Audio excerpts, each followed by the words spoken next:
मैं रानी मुखर्जी इस धरती, आसमान, वायु, अग्नि, जल सबको साक्षी मानकर ये प्रतिज्ञा लेती हूँ कि आज के बाद गृहस्थ जीवन हमेशा के लिए त्याग दूंगी। तभी वहाँ पर उसके सास ससुर, उसका पति विक्रम, देवरानी राधिका, देवर गगन सब आ गए। भैया लगता है भाभी कोई सपना देख रही हैं। तभी उसने अपनी आंखें खोल दी। मैं कोई सपना नहीं देख रही हूँ, जो आप लोगों ने सुना बिल्कुल सही सुना।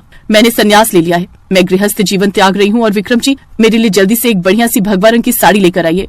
तुम तो मोह माया से आजाद हो चुकी हो, अभी भी बढ़िया सी साड़ी चाहिए? सन्यासी का मतलब उसे ना ही अपने कपड़ों का बोध रहता है और ना ही खाने पीने का। पागल हो गए हो क्या? बिल्कुल, मैंने रील्स में देखा था, जो औरतें संन्यास लेती हैं वो भगवा रंग का कपड़ा पहनती हैं, वरना उन्हें सन्यासी नहीं माना जाता है। जल्दी से जाओ, मेरा समय व्यर्थ मत करो। बालक? बालक? बहू, विक्रम तुम्हारा बालक नहीं पति है। एक सन्यासी के सामने सभी बालक समान ही होते हैं। जल्दी से साड़ी लेकर आइए, वरना आपको बहुत बड़ा पाप लगेगा। हाँ, लेकिन तब तक तुम अपना फैसला मत बदल देना। उसने घूर कर विक्रम को देखा, लेकिन इतने में विक्रम भाग कर गया और उसके लिए भगवा रंग की साड़ी ले आया।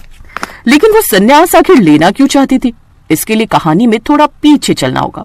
कुछ महीनों पहले विक्रम की पत्नी रोज रोज कुंभ मेले वाली रील्स देखा करती थी। अरे बहू, सुबह से लेकर शाम तक दिन भर मोबाइल में लगी रहती हो, खाना बना लो कम से कम। सासू माँ, राधिका से बोल दो ना, वो बना लेगी। वो बेचारी सबके कपड़े धो रही है, दोपहर खत्म होने वाली है, अभी तक खाना ही नहीं बना। तभी राधिका कपड़े धोकर वहाँ पर आ गई। रहने दो सासू माँ, भाभी को मोबाइल ने बहुत आलसी बना दिया। मुझे तो बहुत भूख लगी है, इसलिए मैं ही जा रही हूँ खाना बनाने। देवरानी जी, बहुत बहुत धन्यवाद तुम्हारा, वरना सासू माँ तो मेरी खोपड़ी चट कर जाती। राधिका जाकर खाना बनाने लगी। जेठानी फिर से मोबाइल देखने लगी।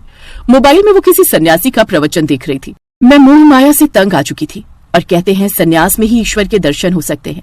गृहस्थ जीवन में व्यस्त रहेंगे तो कोई आपको अपने अंदर झांकने ही नहीं देगा। इन सन्यासियों का जीवन कितना सुकून भरा रहता है, न कोई काम करने को कहता होगा, न ही कोई बोझ होता होगा। यहाँ तो जब देखो मुझे खाना बनाने के लिए ताने मिला करते हैं। लगभग 1 घंटे में राधिका ने खाना बनाकर तैयार कर दिया। सभी लोग खाने की टेबल पर बैठ गए, लेकिन जेठानी अभी तक मोबाइल ही देख रही थी। तभी राधिका ने अंदर से आवाज दी, सासू माँ, खाना बन चुका है। अरे बहू, चुपचाप मोबाइल रख दे और कम से कम थोड़ी राधिका की मदद कर दे। खाना नहीं बना सकती, परोस तो सकती है। उसने अपनी सास की बात को अनसुना कर दिया। इस बात से उसका पति विक्रम नाराज हुआ।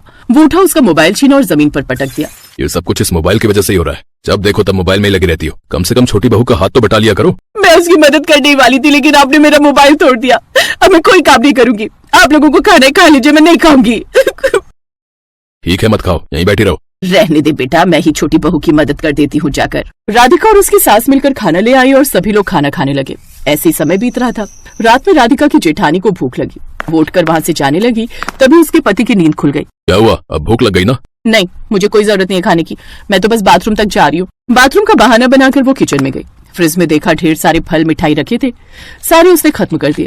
अब वो कभी अपने पति का तो कभी राधिका के मोबाइल में रील देखा करती थी। हर वक्त उसे काम के लिए ताना दिया जाता था, जिस वजह से वो परेशान होकर एक दिन घूमने के लिए बाहर निकल गई। तभी उसे जंगल में कुछ सन्यासी औरतें मिली। आप लोग तो मुझे सन्यासी लग रही हैं, क्या आप लोगों ने सन्यास ले रखा है? हाँ पुत्री, हम सभी लोगों ने सन्यास ले रखा है। हमने सारी मोह माया और गृहस्थ जीवन त्याग दिया है। जिसको जिस चीज की जरूरत होती है, भगवान किसी न किसी तरह उसे वहाँ पहुँचा ही देता है। दरअसल मैं भी सन्यास लेना चाहती हूँ, क्या मैं आप लोगों के साथ रह सकती हूँ? देखो पुत्री, हर किसी को लगता है कि सन्यासी का जीवन बहुत सरल होता है, लेकिन ऐसा होता नहीं है।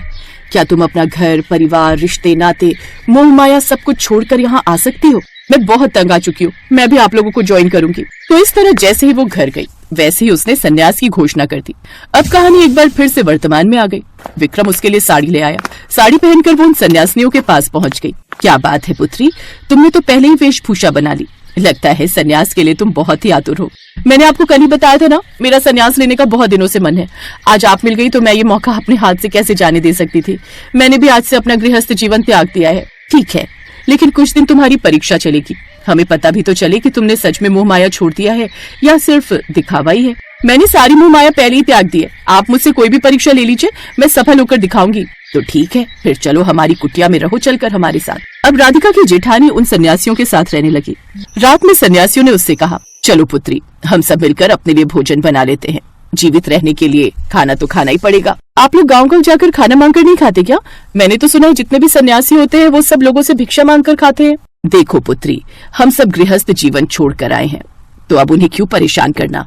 जब हम किसी यात्रा पर निकलते हैं और कहीं भी खाना बनाने की व्यवस्था नहीं होती, तब हम लोगों से मदद मांग लेते हैं, वरना हम खुद ही बनाते हैं।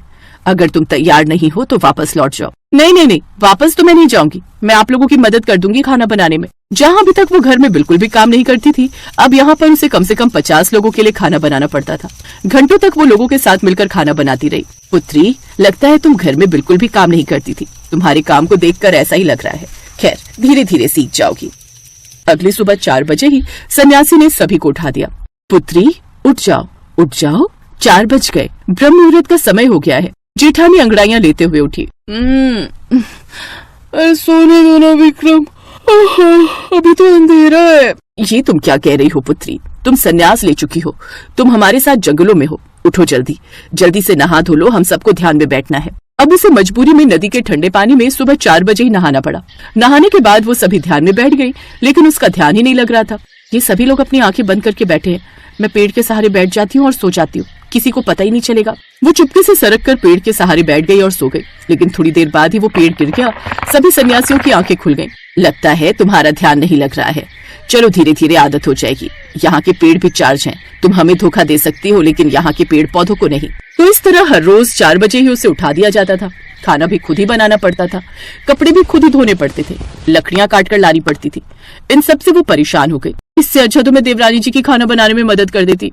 यहाँ तो मुझसे कई गुना ज्यादा काम कराया जा रहा है। ऐसे धीरे धीरे 1 हफ्ता बीत गया और वो सन्यासियों के साथ रहकर परेशान हो गई। तभी एक दिन, पुत्री, तुम्हारी सभी परीक्षाएं तो पूरी हो गई, लेकिन तुम एक में भी सफल नहीं हो पाई पूरे तरीके से। लेकिन एक आखिरी परीक्षा बाकी है। अगर तुम इस परीक्षा में पास हो गई तो बाकी सभी परीक्षाओं में भी पास कर दिया जाएगा। अब कौन सी परीक्षा बाकी है? अब हम तुम्हें गंजा कर देंगे। तुम्हें अपने बालों का त्याग करना होगा हमेशा के लिए। सभी सन्यासियों ने शुरुआत में यही किया था। अरे नहीं नहीं, मैं अपने बालों का त्याग नहीं कर सकती। मेरे इतने घने सुंदर बाल हैं, मैं गंजी नहीं हो सकती, बहुत बुरी लगूंगी मैं। लेकिन तुमने तो सारी मोहमाया त्याग दी थी, फिर अपने बालों से इतना मोह क्यों? अगर सच में तुमने मोह त्याग दिया है तो किसी चीज से भी मोह नहीं रहना चाहिए। 2 लोग इसके हाथ पकड़ो और 2 लोग इसके पैर। जल्दी से इसे गंजा बना दो। नहीं नहीं नहीं, मुझे सन्यासी बनना ही नहीं है, छोड़ो मुझे, जबरदस्ती मत करो। वो किसी तरह खुद को बचाकर वहाँ से भाग गई और सीधा अपने घर पहुंची। आप लोग मुझे माफ कर दीजिए, मेरा ही फैसला गलत था। मैं अभी सन्यासी बनने के लिए तैयार नहीं हूँ। मैं तो इस घर से परेशान होकर भागी थी, पर मुझे क्या पता था घर से अच्छा स्वर्ग कहीं नहीं होता। उसने सारी बात अपने परिवार वालों को बता दी, जो भी उसके साथ घटित हुआ था। चलो, कम से कम तुम्हारी अकल तो ठिकाने आई। बहू, सन्यास तब लिया जाता है जब हमारे अंदर से मोह का नाश हो जाता है। बाहरी दिखावा करने से कुछ नहीं होता। अभी तो उसने तुम्हारे बाल मांगे, लेकिन उससे भी बड़ा मोह तो हमारे शरीर का है। क्या तुम शरीर त्यागने के लिए तैयार हो? जब शरीर छोड़ने में भी डर न लगे, वो होता है सन्यास। क्या बात है, बढ़िया। राधिका, आज के बाद हम दोनों मिलकर काम करेंगे। उस दिन के बाद दोनों देवरानी जेठानी मिलजुल कर खुशी खुशी काम करने लगी। प्रतिभा जब से शादी होकर आई से वो बहुत उदास थी, क्योंकि ना तो उसकी सास उससे ठीक से बात करती थी और ना ही उसकी ननद। उन दोनों को तो बस मौका चाहिए होता था प्रतिभा को तंग करने का। क्या बात है मम्मी, आज तुम रसोई में बर्तन कर रही हो? काम वाली नहीं आई क्या? नहीं बेटा, वो तो गांव चली गई है, काम छोड़ दिया है उसने। अब क्या करूं, बहू तो सुबह जल्दी उठती नहीं है, और अगर उठ भी जाए तो उठते ही वो अपने सिलाई के काम में लग जाती है। अब तुझे भी तो ऑफिस जाना है और सलोनी भी आजकल यहीं आई हुई है। जब तक बच्चे की डिलीवरी नहीं हो जाती वो भी कोई काम नहीं कर सकती घर का। इसीलिए अब ले देकर मैं ही बची हूँ इस घर का काम करने के लिए। सोचा पहले बर्तन कर लेती हूँ और एक तरफ तेरे लिए टिफिन पैक कर दूंगी। तो दूसरी काम वाली रख लो माँ। दूसरी काम वाली इतनी आसानी से कहाँ मिलती है बेटा, बहुत लोगों से कह दिया है। अब कोई भेजेगा तभी तो, तब तक तो मुझे ही करना होगा। रुको, मैं प्रतिभा को बुलाता हूँ। आप अकेले कब तक कितना करोगी? रहने दे बेटा, क्यों तंग कर रहा है, वो लगी हुई होगी अपनी सिलाई करने में। आपने बुलाया मुझे? प्रतिभा, तुम्हें पता है ना कि मम्मी अकेले किचन में लगी हुई है, काम वाली नहीं आई है, तो तुम्हें अपनी सिलाई का काम छोड़कर मम्मी की हेल्प करनी चाहिए थी ना। वो मेरा ऑर्डर बहुत अर्जेंट था, शादी से पहले के ऑर्डर मेरे पेंडिंग चल रहे थे, इस वजह से वही पूरे कर रही थी। भाभी, आप अपने इन सस्ते से सूटों की सिलाई से इतने करोड़ों रुपए नहीं कमा रही हो जो आप घर के काम नहीं करोगी। वैसे भी अब आपकी शादी हो चुकी है, आप अपना ये सिलाई का काम बंद क्यों नहीं कर देती हो? या तो आप घर देख लो या फिर आप अपनी सिलाई का काम देख लो। सलोनी दीदी, मैं ये काम शादी से पहले से करती आ रही हूँ। मेरे बहुत से कस्टमर मुझसे ही सिलाई करवाते हैं और अब तो मैं इतना करती भी नहीं हूँ, टाइम ही नहीं मिलता। आप टेंशन मत लो, मैं घर का काम कर दूंगी, मैं सिलाई का काम बाद में कर लूंगी। माँ जी, मैं बर्तन कर देती हूँ, आप रहने दो, आप नाश्ता कर लो दीदी के साथ। प्रतिभा शादी से पहले ही सिलाई का काम कर रही थी। शादी के पहले वो अपना खर्चा सिलाई करके ही निकालती थी। शादी के बाद प्रतिभा अपने सारे ऑर्डर्स ही पूरे कर रही थी, क्योंकि उसके सारे कस्टमर्स के कॉल आ रहे थे। आशीष जी सॉरी, मैं इस बात का आगे से ध्यान रखूंगी कि मेरी वजह से घर में किसी को कोई परेशानी ना हो। प्रतिभा का सिलाई का काम करके अपनी शादी का उठाया हुआ कर्ज चुकाना जरूरी था, इसलिए वो दिन में घर के सारे काम करती और रात में बैठकर सिलाई मशीन पर कपड़े सिलती। प्रतिभा जानती थी कि उसकी माँ की आंखें बहुत कमजोर हो चुकी हैं, इसलिए वो अकेले कपड़े नहीं सिल सकती। सलोनी का हस्बैंड फैशन शोज करवाता था, जगह जगह उसके फैशन शोज होते थे। इस वजह से सलोनी कई बार प्रतिभा को ताने भी सुना देती थी। माँ ये देखो, अरुण मेरे लिए क्या लाए हैं। ये ड्रेस मैं गोद भराई की रस्म के समय पहनूंगी। एक इनका डिजाइन देख लो कपड़ों का, और एक भाभी का देख लो। मेरे हस्बैंड एक बड़ी फैशन डिजाइनर कंपनी से अपने डिजाइनर कपड़े सिलवाते हैं, तभी तो उनके फैशन शोज हिट होते हैं। इनका मन था कि इस बार ये ड्रेस इनकी मॉडल्स पहन रही हैं, तो मैं भी यही ड्रेस पहनूं। मुझे तो हंसी में कह रहे थे कि मैं ही इनकी मॉडल हूँ। अरे तो इसकी बात कहाँ से ला रही है? ये सस्ते देहाती कपड़े बनाने वाली माँ बेटी हैं। इनकी क्या औकात जो दामाद जी के फैशन शो के लिए जो कपड़े बनते हैं उनसे मुकाबला कर पाए।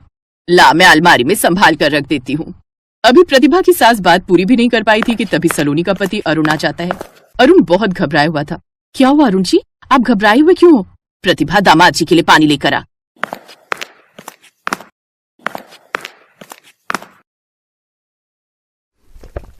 क्या हुआ दामाद जी, कुछ बताओ तो सही।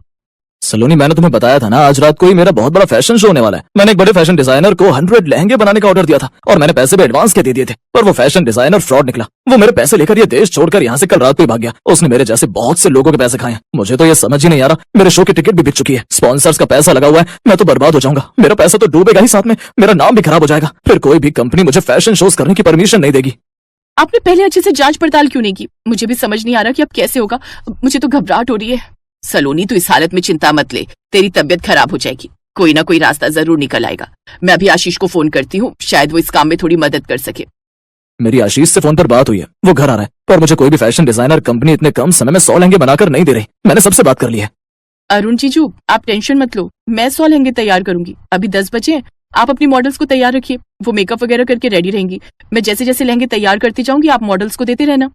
पर प्रतिभा भाभी, क्या आप 100 लहंगे तैयार कर पाओगी? मुझ पर विश्वास रखिए जीजू, मैं कर लूंगी। आप बिल्कुल भी टेंशन मत लीजिए, सब अच्छा होगा। प्रतिभा ने उस दिन जो हिम्मत दिखाई वो सबकी नजरों में बहुत तारीफ के काबिल थी। प्रतिभा ने फौरन अपनी मम्मी को कॉल किया, वो भी प्रतिभा की मदद के लिए आ गई। उनके साथ और भी सिलाई करने वाले दर्जी थे जो प्रतिभा की मम्मी को बहुत सालों से जानते थे। सबकी कोशिश और मेहनत रंग लाई। प्रतिभा ने सबके साथ मिलकर शो शुरू होने से पहले ही 100 लहंगे सिलकर तैयार कर दिया। अरुण की खुशी का ठिकाना नहीं था। उस रात अरुण का फैशन शो बहुत हिट गया, सबको वो लहंगे बहुत पसंद आए। प्रतिभा भाभी, सचमुच आपने जो मेरे लिए किया है, मैं उसका एहसान कैसे चुकाऊं, मुझे कुछ समझ नहीं आ रहा। आपने इतने कम समय में 100 लहंगे रेडी कर दिए। जीजू, ये तो मेरा फर्ज था, आखिर मैं भी तो इस घर का हिस्सा हूँ। थैंक यू, आपको लहंगे पसंद आए।